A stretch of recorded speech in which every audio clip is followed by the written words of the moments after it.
Good afternoon. Hand today is Ace Queen of Spades. So in this hand, we have a pre-flop raise to 2.5 big blinds. I'm going to say that that's probably a standard raise for him. So I don't think we can really make a claim as to how he adjusts his range based on that size. In this position, we tend to see anywhere from like 30% opening to a tighter percent opening. Definitely suited broadways. It could have offsuits, maybe, maybe not. He's playing 24-16 right now, and in this mid position play, his raise first ins at 14%. So he's going to be a little bit more on the tighter side. Definitely loosens up and cut off our button.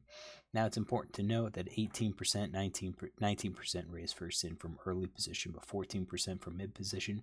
He's probably closer to maybe about 16.5% from middle position, somewhat, between those. I say that recognizing that we only have 237 hands on him, so we don't have, a couple thousand hand sample. So this is 18.6. Based on the raise, I don't normally see a whole lot of these offsuit King Jack, Queen Jacks. Definitely we can add some more of those suited connectors and say that this is probably his range. Now for us, we're going to likely be calling with this range from the cutoff. If we look at players behind us, none of them look overly loose. All of them are pretty tight, so I don't really have a need to blast people out of the pot with a raise. Now, what kind of raises should we be making? We should definitely be raising with some value. Hands probably more value than bluffs. I have him only folding 1 out of 6. Definitely a small sample size, but we could probably challenge him to a raise if we had, let's say, ace queen or so forth. But just standard play, I think this is going to be my call. And big blind call. So big blind kind of surprised us a little bit. He has called 11%, cold called, and that is 1 out of 9 he's called. So I think when we look at big blind, he's probably not going to be overly loose like a lot of players. Definitely could have raised. So when we think about what hands do players tend to play with, suited connectors are questionable, but definitely suited aces would call here. Pocket pairs would tend to call, maybe ace jack, ace queen, along with king queen. So we're gonna go take this to the board, to the flop. So let's get mine on here. You can see that I am actually pretty tight, 5.28%. I only have 70 combos. So we see a board of queen of diamonds, 6 of diamonds, and 2 of clubs. It hits our range a little bit. We do have some diamonds, not many. We could definitely hit maybe trip 6s, but probably not trip queens, probably not trip 2s. I think we probably just fold 2s and 3s from the cutoff position. So villain 1 checks. I think he's probably going to be checking everything. This villain bets. So what is he going to bet with? Well, I'm going to say top pair definitely is going to bet. His C bet's 100%, 4 out of 4, 6 out of 6. I think probably right now he's probably going to bet 100%. If he's doing 100% here, we don't have any evidence that he restricts his range. And if we look at this, we can say, well, what if he does middle pair plus and gut shot plus? That is, whoops. Let's get this, queen of diamonds. Let's actually input these, 6 of diamonds and 2 of clubs. So middle pair plus, you can see with the gut shots, it's only 54.4%. I think he's probably going to be doing all pocket pairs, at least maybe all pair hands, and then any sort of overcards. I mean, you're looking at hands that he might not be betting would be like ace 7 of hearts. So I think it's just going to be 100% here. The question is, what about villain 1? So if we just call, I think just in general, I think he's going to be calling with his flush draws, definitely. His flush draw plus pair, top pair plus. He might call with these pocket pairs, so sevens to jacks, hoping that he hits trip if I call. If I raise, I think he's definitely going to fold that, but he's still going to probably call everything else. So really, it's 20%. Is it worthwhile to add another 20%? I don't think so. I think we could call. I think we can raise. I think raising is actually going to do us not so well, because if he's c-betting 100%, then we can keep him in. He's going to just fold a lot of those hands, and I think he's going to fold, basically his sixes, his twos, if he's doing this with any pair. I think it's probably better for us to likely call instead of raise, and that includes calling with just a set.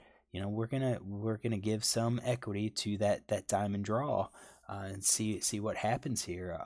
See if we're gonna get a bet. If everyone checks to us, then I think we're gonna be betting, no matter what. But he made the standard bet. I think we could bet raise with our flush draws, definitely. So let's see what kind of things we could bet. So if our flush draws are just, if that is the only hand that we're going to be betting, flush draws, then we're looking at 5 hands, maybe raising once. So, just the board, the makeup of the board, the regular hands, I think this is just going to be a call.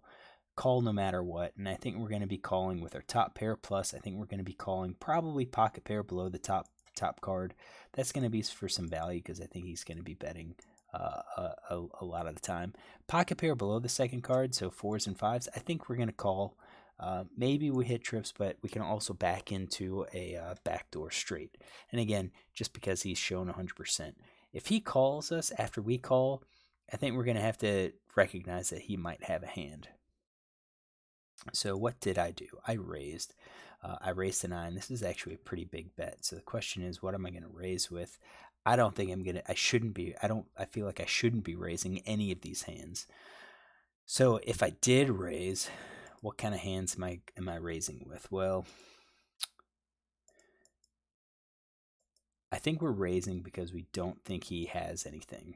So I think in terms of our raising range, we're going backdoor flush draws.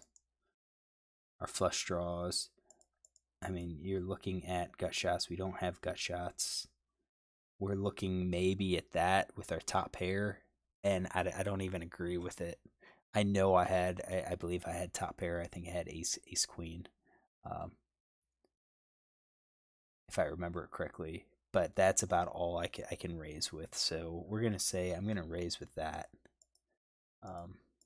Get that as my flop range, 29.2. I disagree with it. I don't think I should be raising here at all. And I think I'm gonna mark this as played. Don't like my flop raise.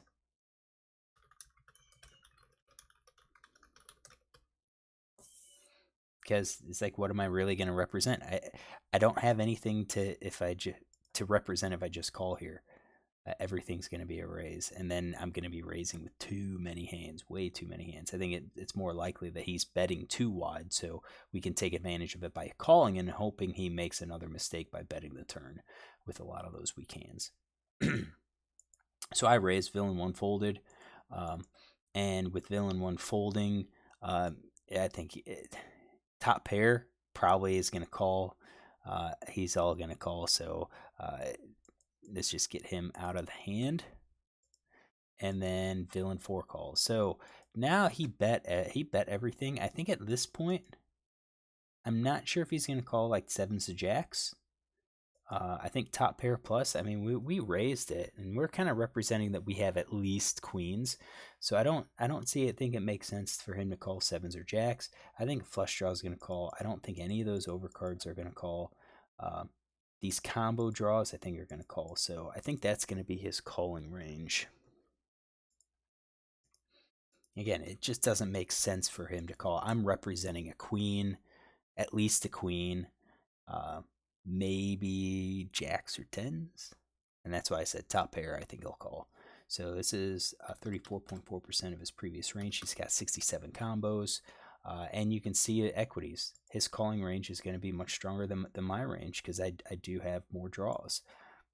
3 of diamonds hits. And in terms of ranges, it's definitely hits. If I'm going to raise as a semi bluff with my diamonds, that's going to be a card that helps me. So, what does Villain 4 do? He checks. And what is he going to check? I think he's going to check 100% of his range, including the nut flush. If he has the diamonds, he's just going to, the ace of diamonds, he's just going to let me bet to take down the pot.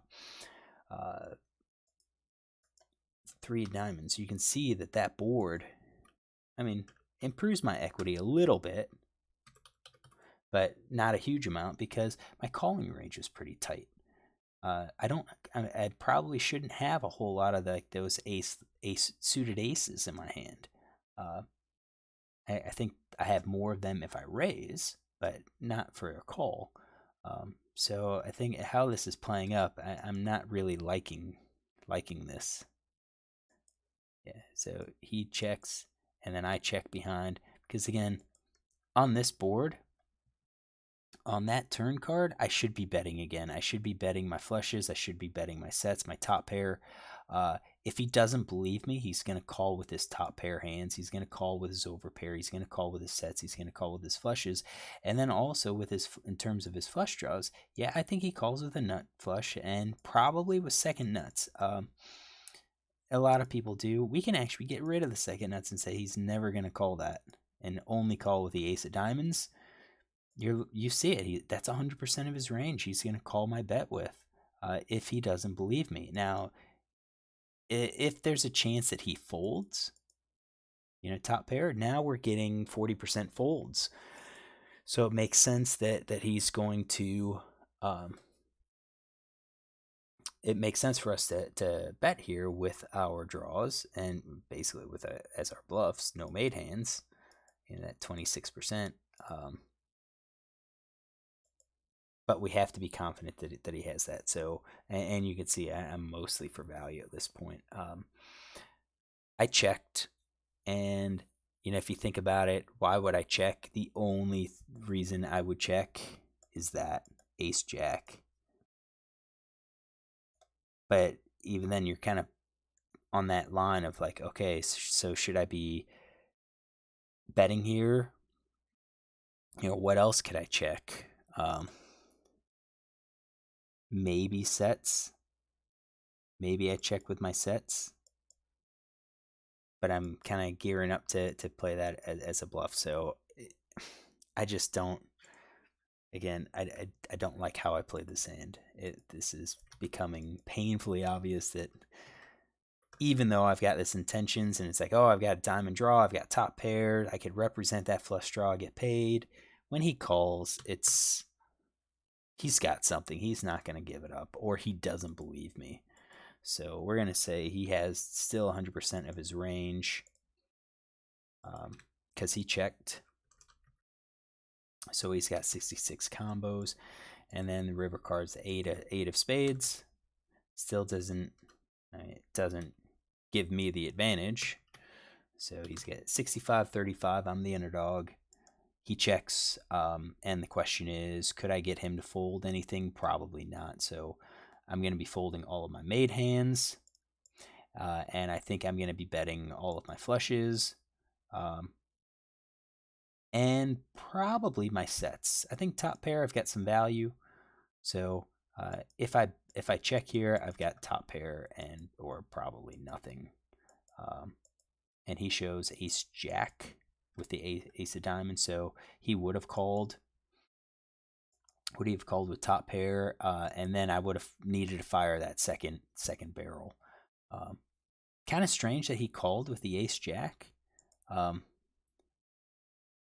didn't have him. I mean, I've got the ace of diamonds in his range, but what I thought was when I raised, we had it right that it was 100% of his range. Right there, he's gonna c bet, and then it's at 2-card backdoor flush draw? No, it's a 1-card backdoor flush draw. He called with an ace high. So, when you think about the hands that he called with, say he got rid of those and then called, maybe he's calling 100% because he already put money in the pot. I would definitely mark that down as a, yep, c-bet and called a raise with ace high on the flop. I already had a note. So I got paid, but I don't like how I played it. I think it would have been better for me to check because here's the thing. Let's go back to the flop. He bet 2.5. I call. Villain 1 might call. So I get an extra 2.5. And then on that turn card, that was a favorable turn card for his hand. He's going to bet again. So he bet 2.5. He bet a quarter of the pot. 5-13. So then he would bet maybe 4 or 5 again. Maybe he goes larger. Maybe he goes 9. And at that point, you're going to call. We call again because we have the queen. And then he checks.